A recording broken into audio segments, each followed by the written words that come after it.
Pomuzykujmy w sobotę, każdy bierze instrument, że tam o, jak możecie, Bóg patrzy i tam coś tam nie wierzy, że ludzie mają, no jak to, no właśnie tak. Każdy zespół w Polsce grający cięższą muzykę musi siedzieć właśnie w takiej piwnicy. 95% sukcesu kapeli w klimatach stoner, doom to sprzęt. I spodnie. Odwrócony krzyż jest moim świętym symbolem i będę go bronił. I mówi, hey, I'm Florian, I loved your show, we're gonna talk. Satanizm to polega to na to, jak masz w sali prób okno, to sprawdź, czy nie grasz może jazzu, nie? Chciało się tylko i wyłącznie jak najwięcej grać. I to było najważniejsze. Nie zyskaliśmy nagłej popularności, nie? Że Doppler to gówno, nie? Jesteśmy dalecy od instytucjonalnej wiary w cokolwiek. Że nie, Doppler jest najlepszy. Takiej zakrapianej trasy pod tytułem Campaign for Musical Destruction nie pamiętam. Nie, my tego tak nie robimy, to trzeba inaczej. Nie, jak coś ci przychodzi, to musisz to nagrać. O, to wy jesteście z Polski? Myślałem, że skądś tam inąd, nie? Musisz iść do kościoła i księdzu mówić, co robiłeś. Nie? Każda zbiorowość, która zaczyna nagle tam czcić jakieś bóstwo albo coś, no to jest dla mnie, żeby wiesz, zrobić ferment. Coś tam w internecie było, ale to ludzie, mam wrażenie, jacyś nie do końca psychicznie zrównoważeni, nie?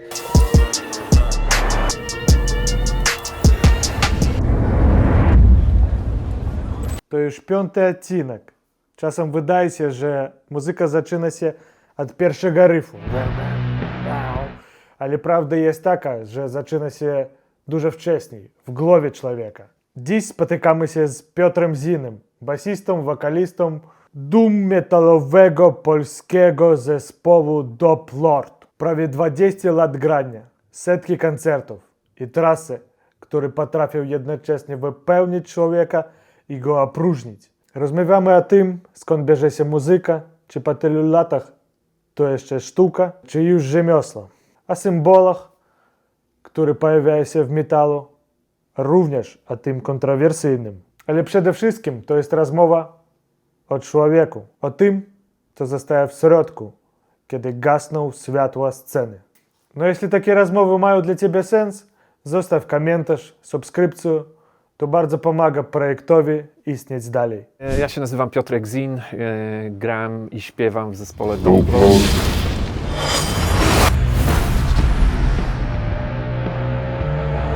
A jesteśmy na Pradze Północ, w jej części, która nazywa się Nowa Praga. Znajduje się nasza sala prób, którą nazywamy Szczurownia. Chciałbym Cię zapytać, co Ci chodzi ostatnio po głowie? Co mi chodzi ostatnio po głowie? Ostatnio to mi chodziło po głowie, żeby się wyspać, bo jak wróciliśmy z trasy, to ja akurat zawsze na takich wyjazdach mam problemy duże ze spaniem.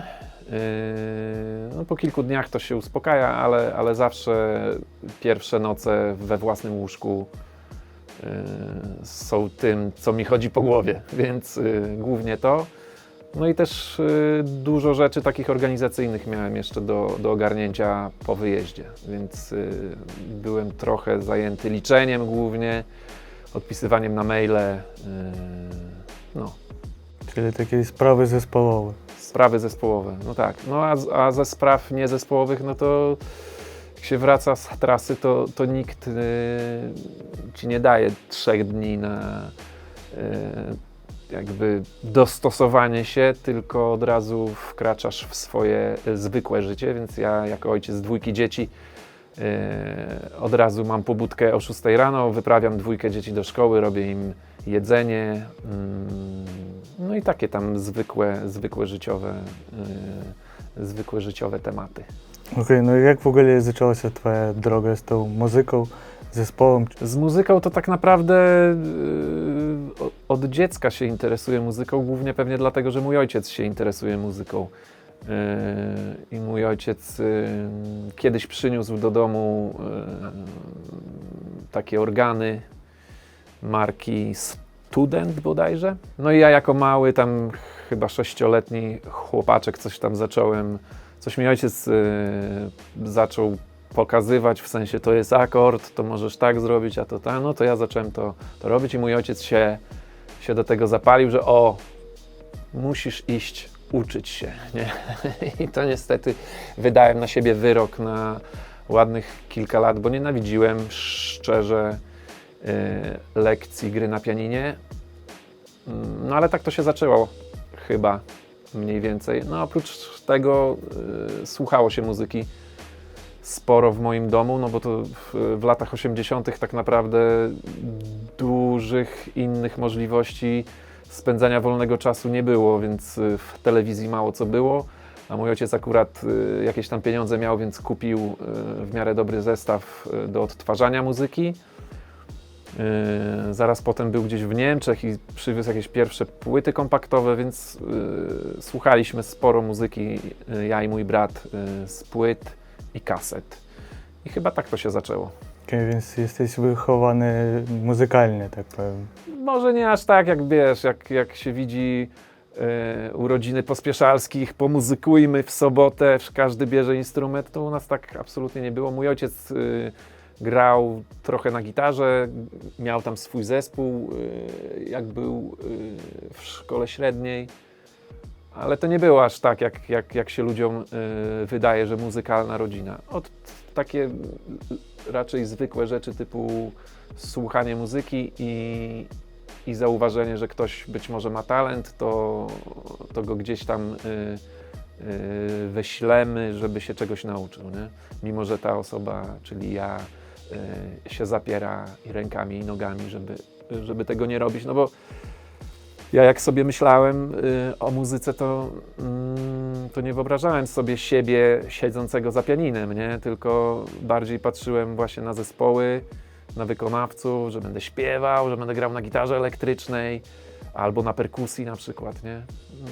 No i niestety żadna z tych rzeczy, no oprócz śpiewania trochę mi się nie sprawdziła, ale muszę przyznać po latach, że jednak ojciec, no, tym, że mnie wysłał na te lekcje, zrobił dobrze, aczkolwiek mógł troszeczkę tam zapytać mnie, czy może jednak na gitarkę albo coś tam, nie? Nasza sala prób, tu już gramy, w tym roku będzie 8. rok. Szczurownia to zawsze musi być w piwnicy, bez okien, wilgotność na odpowiednio wysokim poziomie, niedogrzane, później za gorąco, jak jest upał. Zawsze musi być znój, katorga, ciężka robota, nie? Bo jak masz w sali prób okno, to sprawdź, czy nie grasz może jazzu, nie? Bo to przeważnie tak jest. Jak się życie potoczyło, że teraz już gracie prawie 15 lat. I co się zmieniło w tobie za ten czas, przez te lata? Wiesz co, gramy 15 lat równe, a ja w zespołach, bo przedtem mieliśmy jeszcze jeden zespół, to jakby tak policzyć, to zacząłem grać w zespołach późno stosunkowo, bo miałem chyba 26 lat, jeżeli dobrze liczę, bo zawsze mi się wydawało, że takie rzeczy to są dla innych, nie? Że ja na pewno nie dam rady, że co, ja przecież nigdy nie grałem, więc jak? A widziałem, że inni sobie radzą z tym, więc jakby byłem pewien, że to nie jest dla mnie, mimo że chciałem i tam po cichu sobie, ale by było fajnie. No jakiś tam zbieg okoliczności tak naprawdę i poznanie odpowiednich ludzi w tym wieku doprowadziło do tego, że najpierw zacząłem śpiewać w zespole w jakichś takich totalnie amatorskich klimatach, bez jakichś planów, żeby to było jakieś tam granie koncertów albo coś, nie? Ale z jednego zespołu tam powstał drugi zespół, szukaliśmy wokalisty, mieliśmy jednego, drugiego, bo ja w międzyczasie z wokalisty przesiadłem się na bas i dzięki temu poznaliśmy Pawła, który gra na gitarze i śpiewa u nas. No i to było w 2009 roku, jakoś tak.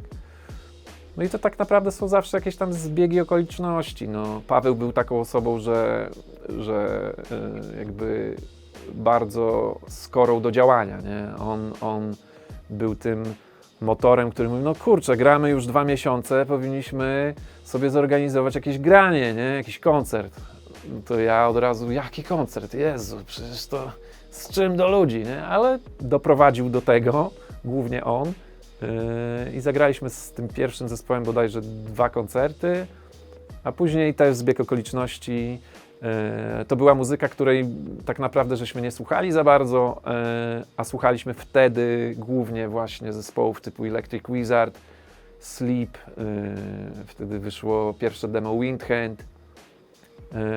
No i nie było takich zespołów, które grały taką muzykę w naszym kraju, a przynajmniej my wtedy sobie z tego nie zdawaliśmy sprawy. Był jeden zespół w Lublinie i był Belzebong z Kielc, ale o nich się dowiedzieliśmy później już.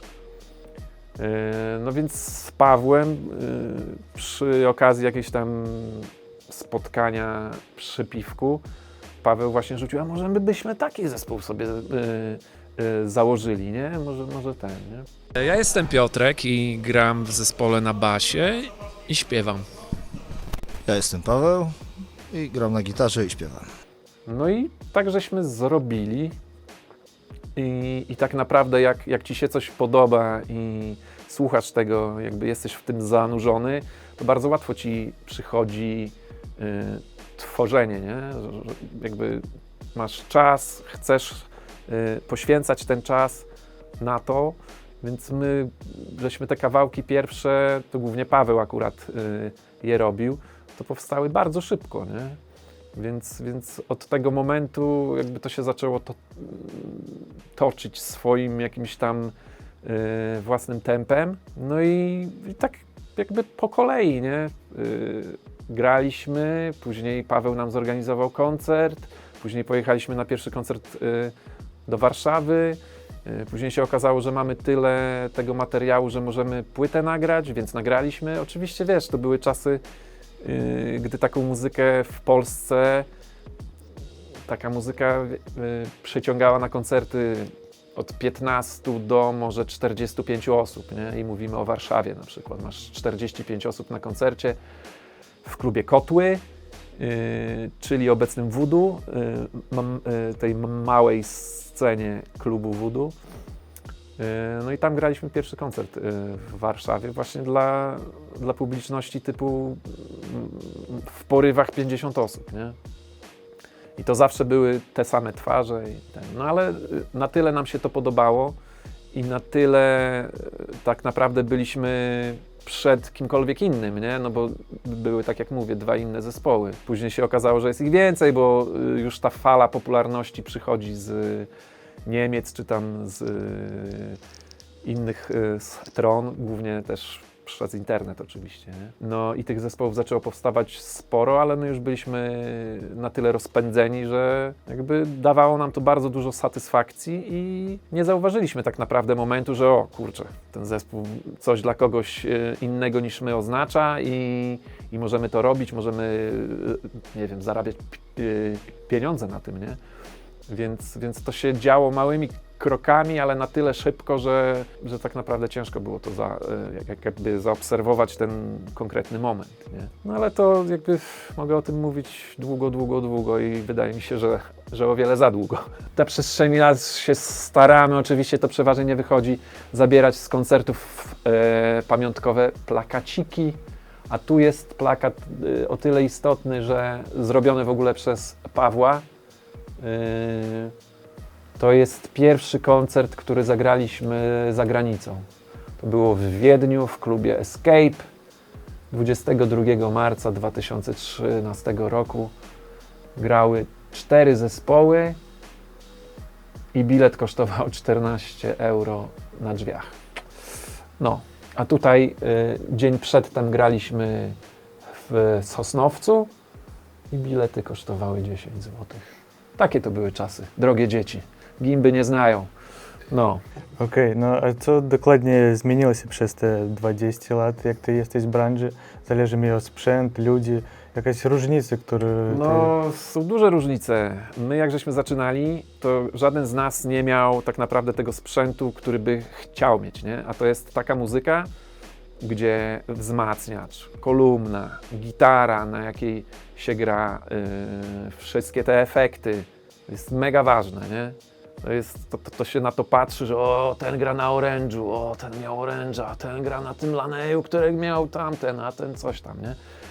To są mega istotne rzeczy i tak jak mówię, my byliśmy wtedy, Paweł miał 20 parę lat, ja już miałem 30, nie mieliśmy kasy na to, nie? Więc graliśmy na tym, na czym mogliśmy. Paweł pożyczył jakieś pieniądze od swojej teściowej na wzmacniacz, kupił go od jakiegoś bluesmana starego. Okazało się, że to był legendarny wzmacniacz, którego używał Tony Iommi. No i zapłacił za niego tam jakieś 2000 chyba, nie? Ale no, mówię o tym, bo to jest mega istotna rzecz, która przez te 15 lat się zmieniła dużo, bo teraz kupienie jakiegokolwiek sprzętu jest mało problematyczne. Oprócz tego, że pieniądze, to tak naprawdę możesz sobie kupić, nie? Jest mnóstwo używanego sprzętu cały czas, do którego ma się dostęp przez czy OLX, czy eBay, czy Reverb, czy cokolwiek. Mam wrażenie, że więcej tego sprzętu takiego pożądanego jest cały czas w obiegu. No i też w pewnym momencie, jak ta muzyka stała się trochę popularna, no to każdy chciał, oczywiście każdy młody, który chciał założyć zespół, chciał to grać, więc być może miał starych, którzy mieli trochę więcej pieniędzy, więc zaczęło się pojawiać bardzo dużo zespołów, które na początku już miały taki sprzęt, którego my jeszcze w tym momencie nawet żeśmy nie mieli, nie? Więc zmieniła się dostępność sprzętu, zmienił się sposób też samego odbierania muzyki, nie? Bo przez internet, przez streaming się to właśnie na tej przestrzeni lat, przez którą my istniejemy, zmieniło mega. Więc no takie rzeczy, jeśli chodzi o szczupka mojej głowy, wiem, co się nie zmieniło. Każdy zespół w Polsce grający cięższą muzykę musi siedzieć właśnie w takiej piwnicy, najlepiej w ogóle bez okien, niedogrzanej, zawilgoconej i śmierdzącej, nie? Więc takie rzeczy się nie zmieniają. Ale to już stylowo, to klimat tego, nie? No można tak powiedzieć, że to jest klimat, aczkolwiek czy ja bym nie wolał grać w sali prób, która jest na parterze na przykład i ma okna? Myślę, że bym wolał. Profesjonalna rękawiczka do basu. Nie wiem, czy wiesz, ale faktycznie jest tak przedstawiana na Amazonie. Ta właśnie. I kosztuje komplet takich rękawiczek bodajże 2. Teraz już potaniał, bo jak kupowałem ja, to kosztował 2 rękawiczki albo jedna nawet kosztowała 80 zł. Podczas gdy na AliExpress 2 dokładnie identyczne, z tymi samymi zdjęciami nawet, 2 rękawiczki kosztowały chyba 4 zł. Nie? Więc ja kupuję te tańsze, ponieważ jestem jeszcze na dorobku i no, używam ich z bardzo tajemniczych powodów, o których tutaj nie mogę powiedzieć. No i po tylu latach, czy czujesz ten sam ogień do grania, czy masz już inny rodzaj motywacji? No to się też zmienia na przestrzeni lat, bo kiedyś się dostawało maila: siema, piszę do was tam z Pierdziszewa niemieckiego jakiegoś, mam 150 € i chciałbym, żebyście za miesiąc przyjechali i zagrali, nie wiadomo dla kogo, nie? A my, o, koncert w Niemczech, super, jedziemy, super, ekstra, nie? Teraz już się niestety patrzy na to inaczej, ale też mamy swoje lata. Zagraliśmy, jak policzyłem ostatnio, 420 koncertów równo. 420, ten ostatni na trasie był 420. Więc swoje żeśmy przeżyli, żeśmy zagrali w różnych miejscach i spaliśmy w różnych warunkach, więc już ten ogień jest być może nawet nie tyle mniejszy, ale pali się nieco w innym miejscu, nie? Bo cały czas jakby granie na żywo dla ludzi jest mega fajne, nie? Wydaje mi się, że każdy z nas bardzo to lubi. jest w tym fajniejsze, że już mamy ogarnięte to, jak my to robimy, jak to brzmi, wiemy, co robiliśmy źle. Potrafiliśmy to, mam nadzieję, usprawnić na tyle, że to jakby jest przyjemne nie tylko dla nas, ale też dla ludzi. Więc to jest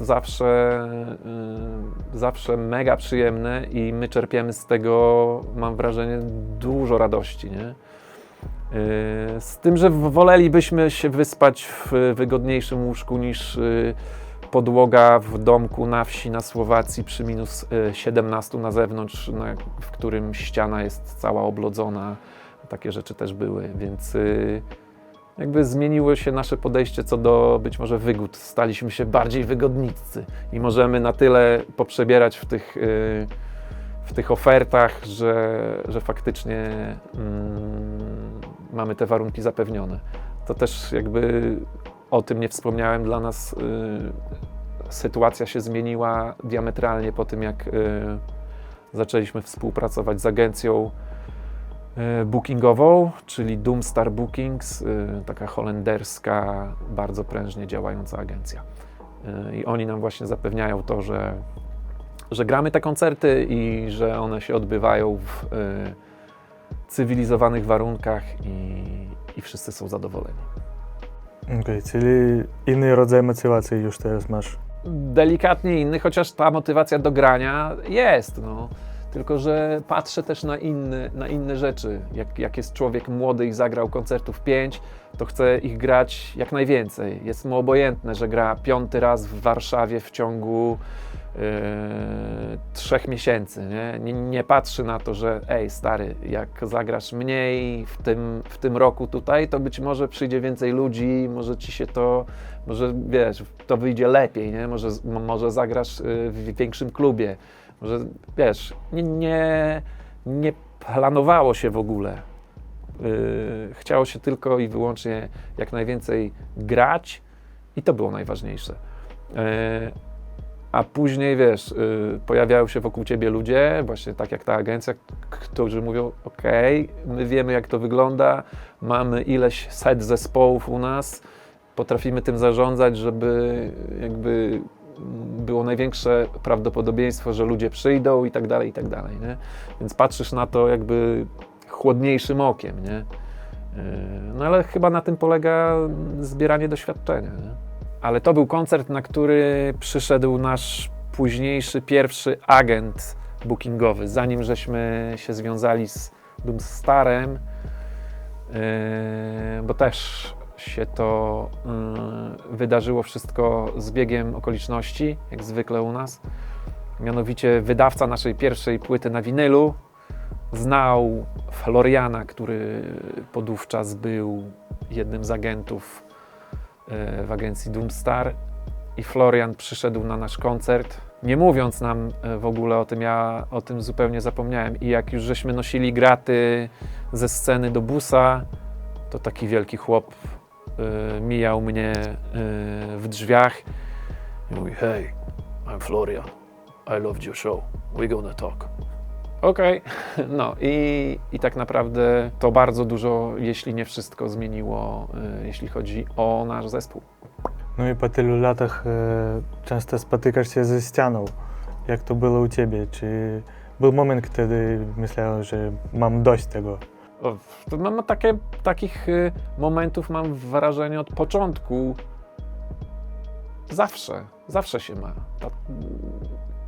Ja mam, no u mnie to wygląda tak, że masz momenty, gdzie się czujesz, o tak, super, ekstra, to jest to, tak, to o to chodzi, nie? I następnego dnia wydarza się coś, co powoduje, że kurde, kwestionujesz to, nie? Ale to wydaje mi się, że to spotyka nie tylko zespoły, wiesz, małe, średnie, ale też i duże. Jak czytałem biografię Davida Bowiego, to on tam było, że on miał dokładnie tak. Jednego dnia wydawało mu się, że jest królem, a następnego, że w ogóle co ja robię, nie? Co ja robię ze swoim życiem, powinienem w ogóle to rzucić, nie? Więc miałem wielokrotnie i wydaje mi się, że to jest naturalne, a nawet tak chyba powinno być, Bo jeżeli masz cały czas przeświadczenie o tym, że jesteś mega super, najlepszy i że ci się to układa i że twoje życie jest najlepsze na świecie, to czy będziesz miał jakąkolwiek motywację, żeby coś zmieniać, żeby coś usprawniać? Wydaje mi się, że niekoniecznie. Poza tym u nas to wyglądało też w taki sposób, że my nigdy nie zyskaliśmy nagłej popularności, nie? Nie mieliśmy tak, że wydaliśmy płytę, która nagle się stała popularna, nawet w obrębie tej naszej niszy. I dzięki temu to, co żeśmy wypracowali przez te 15 lat, to żeśmy robili małymi krokami i jakby dzięki temu też nie nastawialiśmy się nigdy, że o, zaraz tutaj będzie się coś działo, zaraz nam wybuchnie ta popularność i podejrzewam, że wiesz, że większy zawód mogą czuć takie zespoły, które na przykład wydały pierwszą płytę, która została przyjęta wspaniale, po czym wydały drugą, która już mniej i trzecią i te zespoły, wiesz, z wielkiego szczytu, jakiegoś tam umownego oczywiście, nagle się okazuje, że im dłużej to robią, to ta popularność zamiast iść do góry, to idzie do dołu, nie? Więc podejrzewam, że jakby to wyglądało tak u nas, to mogłoby być dla nas ciutkę gorzej, w sensie trudniej, nie? A tak, wydaje mi się, że na przestrzeni 15 lat po prostu się przyzwyczailiśmy, że my musimy sobie, wiesz, każdą rzecz po prostu jakoś tam powolutku wychodzić, nie? Czyli jak ogólnie sobie poradziłeś z tym? Nie poradziłem sobie. Mam je każdego dnia i wydaje mi się, że będę je. Wiesz, to jest taka rzecz, której się chyba nie pozbędziesz nigdy, no. Bo zawsze będziesz kwestionował, zawsze będzie ktoś, kto ci napisze w internecie na przykład i przez przypadek zobaczysz, że Doppler to gówno, nie? No i wiesz, masz 100 000 komentarzy, które mówią, że nie, Doppler jest najlepszy, ale masz jeden, który ci powie, że Doppler to gówno i będziesz na tym jednym cały czas tam. Więc nie pozbyłem się tego i wydaje mi się, że się nigdy nie pozbędę. I chyba nie powinienem nawet. Chyba. U nas jest tak, że każdy ma swoją główną gitarę i jak jedziemy na koncerty, to mamy tą swoją główną i mamy gitarę zapasową. Moja główna to jest ta z aluminiowym gryfem, mój Pivey T40, tu z piękną sentencją, która uważam, że jest prawdziwa, przynajmniej do tej pory się sprawdza. Ale mamy oczywiście więcej gitar, bo Grzesiek ma najwięcej, ponieważ też zajmuje się handlem takimi gitarami, a sam ma tam pewnie kilkanaście gitar różnorakich. Ja mam oprócz tego i backupu mam jeszcze 2 basy w domu, a Paweł ma najmniej, bo ma główną, backup i tak naprawdę jeszcze w domu starego jakiegoś SG, na którym grał kiedyś, z tego co kojarzę. Okej, i ciekawi mnie, jak to definiuje artysty, więc uważasz to bardziej rzemiosło czy sztuką dla ciebie? Jak to definiujesz? Wiesz co, ja to mogę nawet podzielić na kilka rzeczy, bo swoje granie uważam za czyste rzemiosło. Ja na basie potrafię grać głównie to, co gramy jako zespół, nie? Nigdy nie byłem typem człowieka, który siedzi w domu i ćwiczy ulubione kawałki i tam odkrywa, jak tam jest zrobiony bas i próbuje się go nauczyć. Kilka razy robiłem podejścia no i wiem, no nie jestem żadnym instrumentalistą, nie? Więc jeśli chodzi o mnie, to postrzegam swój wkład jako czysto rzemieślniczy, ale ten moment, gdy wymyślamy rzeczy, no to uważam, że jednak każdy akt taki, że wiesz, tworzysz coś tak naprawdę z niczego i mając mega ograniczone możliwości, gdy udaje ci się zrobić coś, co dla kogoś innego okazuje się ważne, no to ja jakby byłbym głupi, gdybym mówił nie, To nie jest sztuka, nie możesz tak o tym w ogóle mówić. Jeżeli dla ludzi to jest coś, co im się podoba, czego słuchają, no to jakby jestem w stanie przyjąć, że może to być coś większego niż tylko rzemiosło. Nie? No i jak wygląda proces tworzenia u was wtedy? Skąd biorą się riffy i klimat w ogóle utworów? Bo oni bardzo specyficzne, tak powiem. Wiesz co, u nas to tak na początku wyglądało, że Paweł przynosił i riffy, i teksty, i melodie. On był takim jakby głównym i największym kołem zamachowym, nie? Ale na przestrzeni lat ta formuła się zmienia, no bo ona ewoluuje, nie? Każdy sobie zdaje sprawę z tego, że ma jakieś słabsze strony, inne znowu mocniejsze. Więc na drugiej płycie ja zacząłem troszeczkę śpiewać. W momencie, wiesz, jak gramy próby i Paweł przynosił jakieś riffy i mówił, że to już jest gotowy numer, no to siłą rzeczy coś tam się zaczęło zmieniać. Człowiek zaczął sobie myśleć, a w sumie to może ja bym też coś, jakiś numer, może ja. Więc no i okazało się, że tak, nie? Że każdy jest w stanie wymyślić jakiś riff, z którego później wspólnymi siłami jesteśmy w stanie zrobić albo numer, albo jakiś przerywniczek nawet, albo intro, albo coś, nie? Więc to nam się zmieniło też na przestrzeni lat i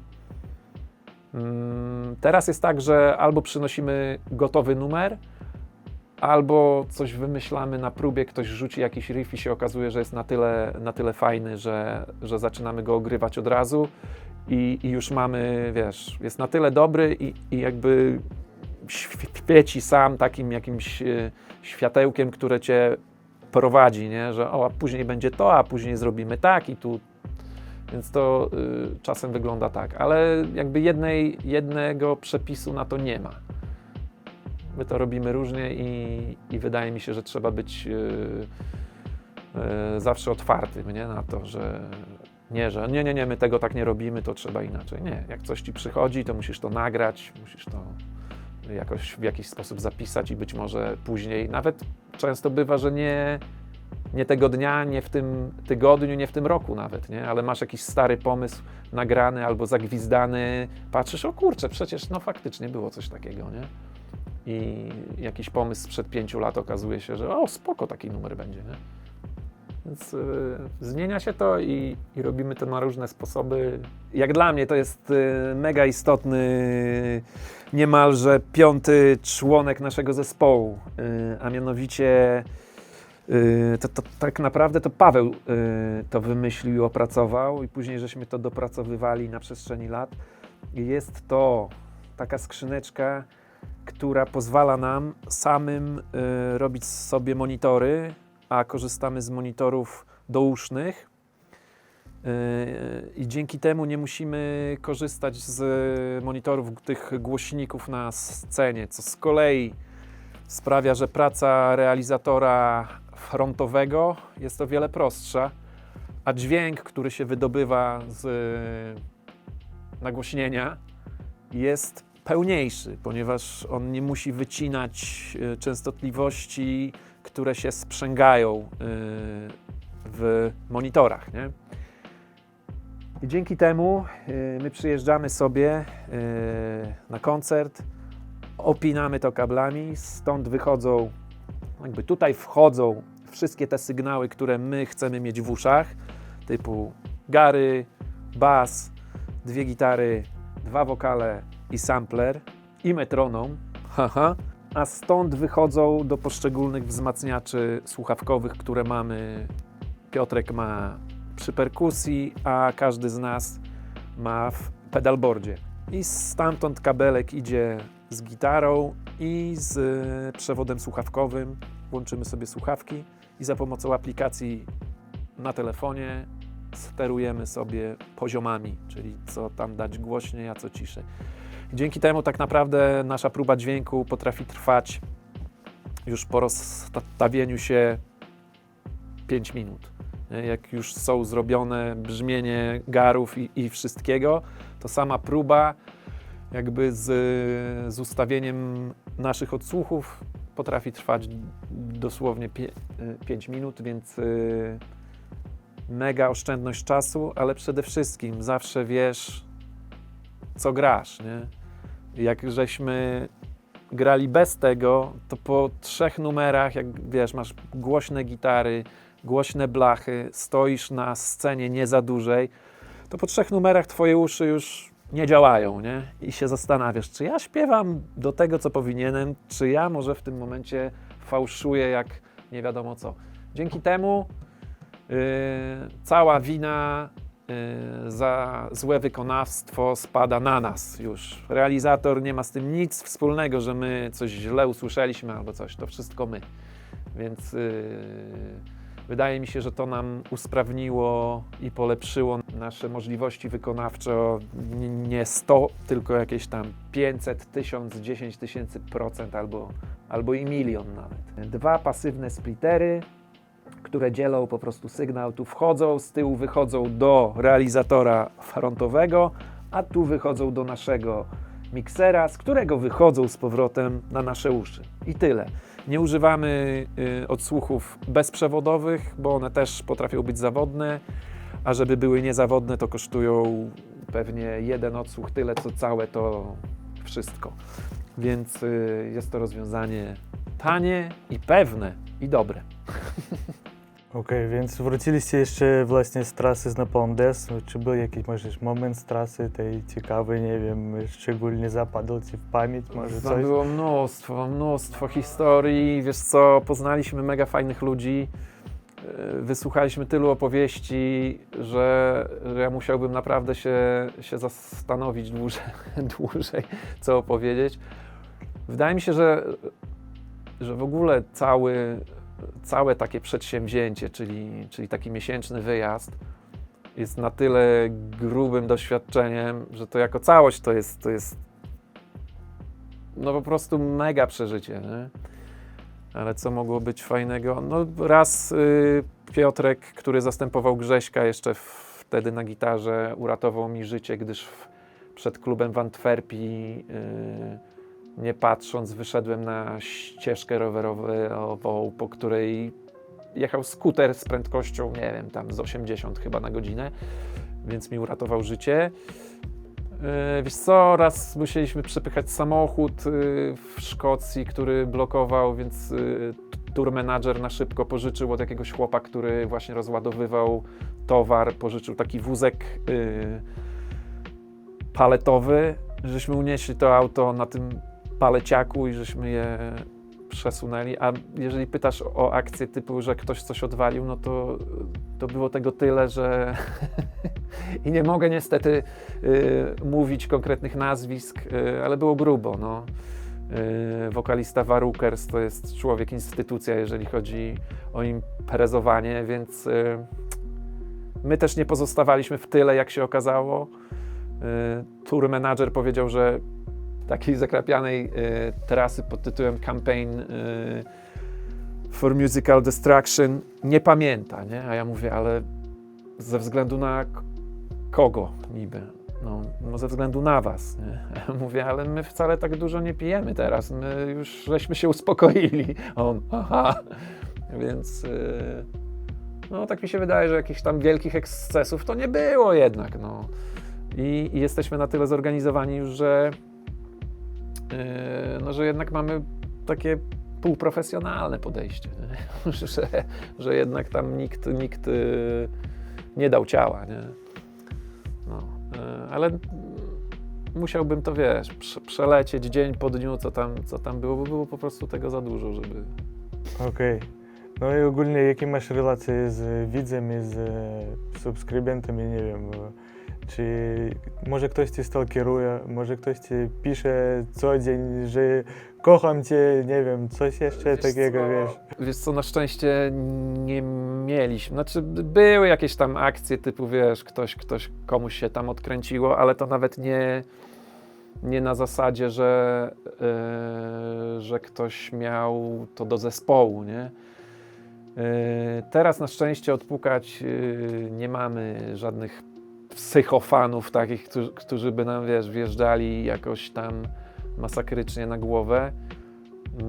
Bardzo dużo się dostaje wiadomości, nie?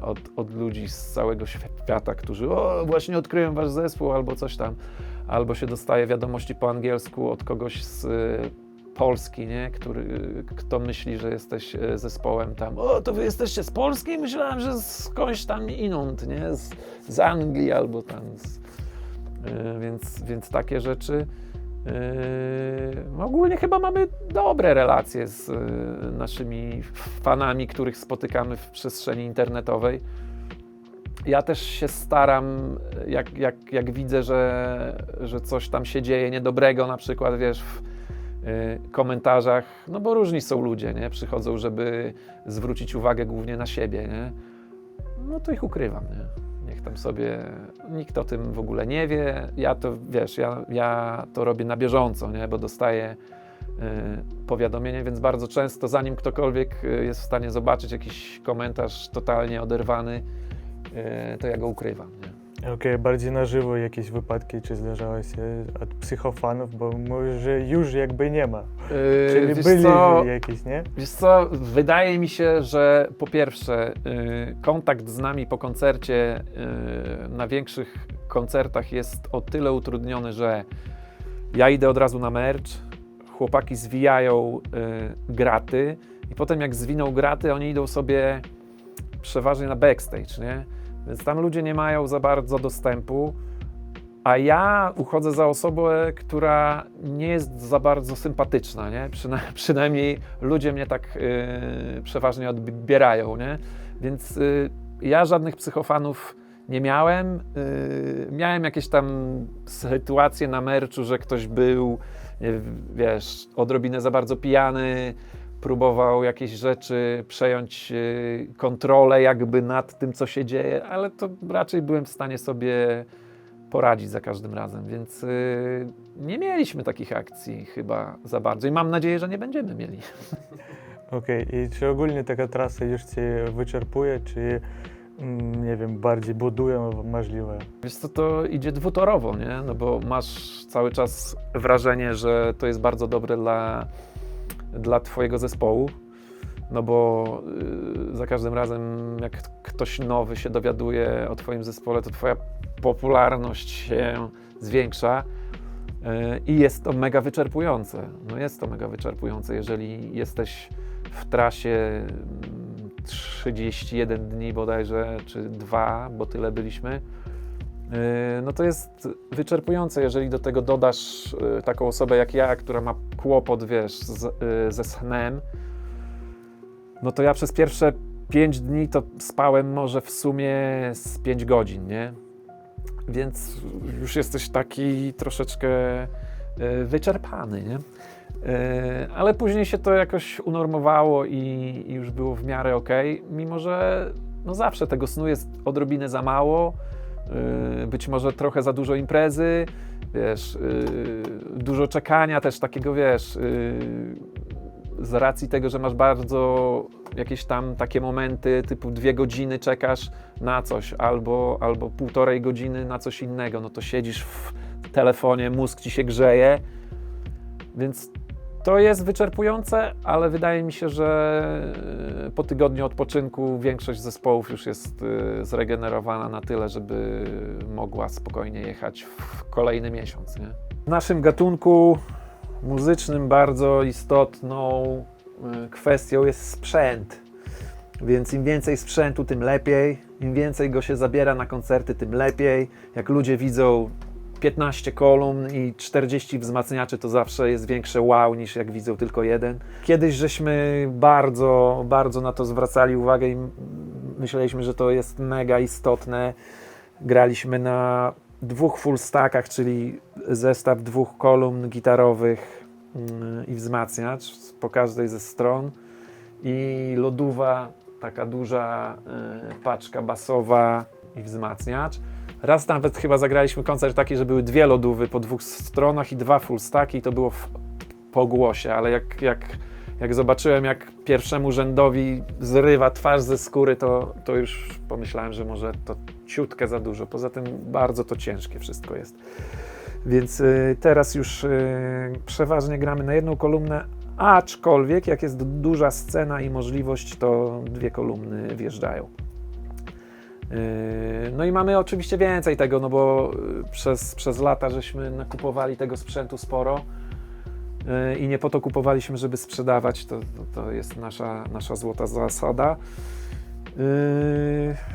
No i tak, mamy tych wzmacniaczy gitarowych, chłopaki mają nie wiem ile. Dużo. Ja akurat wzmacniaczy mam 2, a używam tylko jednego już od długiego czasu. Mam sporo więcej kolumn, bo mam łącznie 4 kolumny, z czego 2 lodówy wielkie.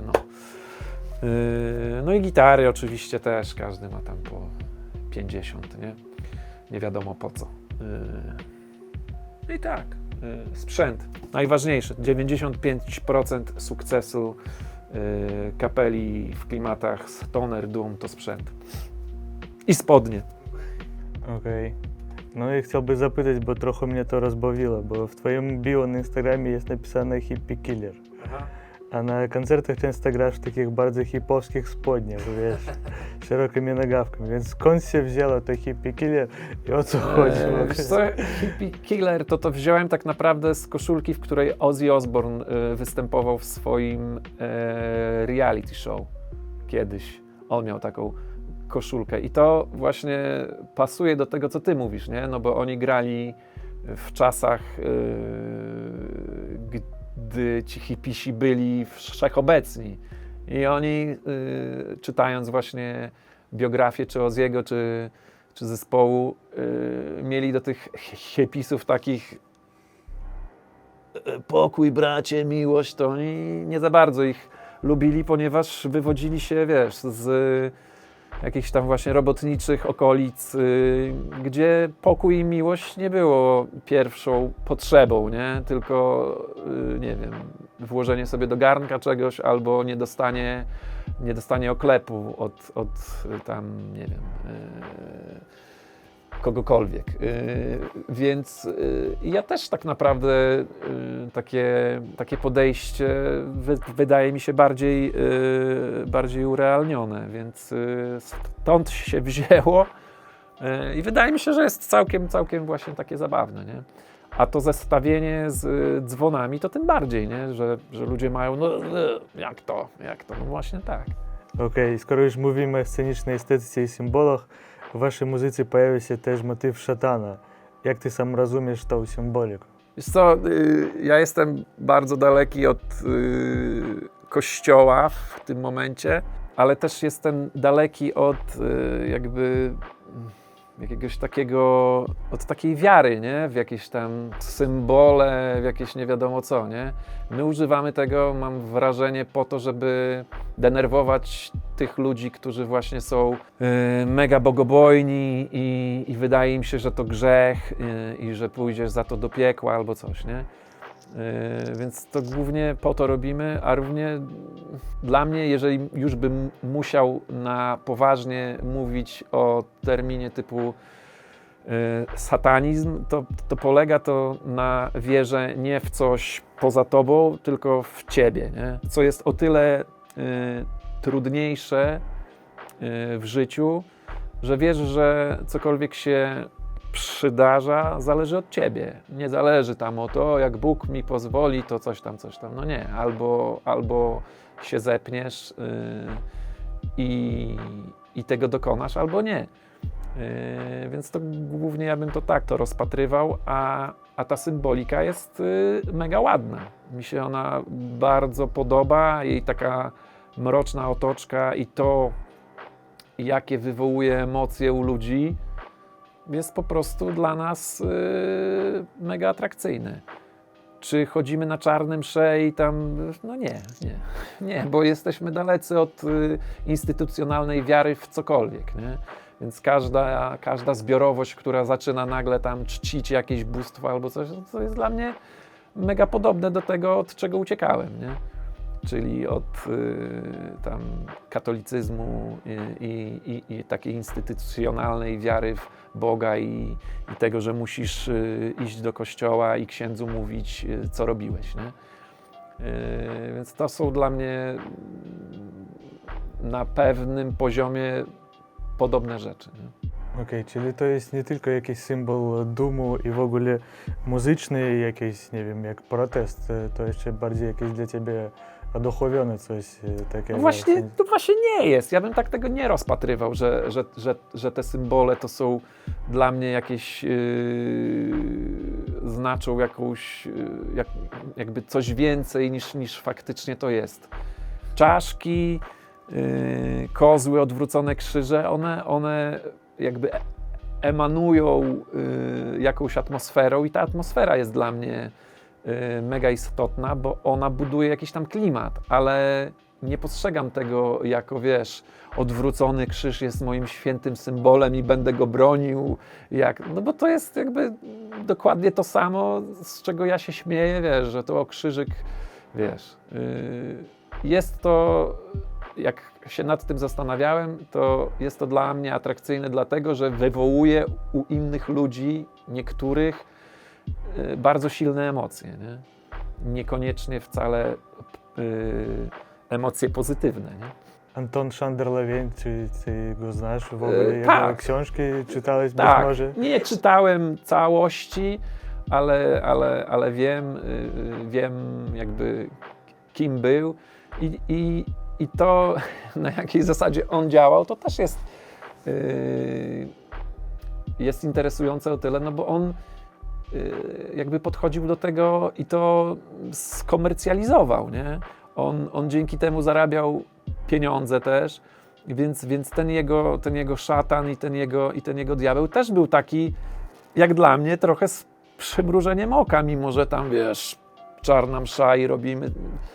Ale jak popatrzysz na to, poczytasz o tym, jak ci ludzie, jakie z jego najbliższego otoczenia przybierali pseudonimy albo coś, no to jest po prostu zabawne, nie? A to, że na przykład tłumaczenie tej Biblii na polski i czytanie jej przez Romana Kostrzewskiego w tamtych czasach było istotne, dlatego żeby wiesz, zrobić ferment w tym, wiesz, mega skatolicyzowanym polskim społeczeństwie, no to jest zupełnie inna rzecz, nie? Więc to można postrzegać też na różnych płaszczyznach, różnych poziomach, nie? Wiem, kim był, ale też nie jest dla mnie jakimś tam idolem, nie?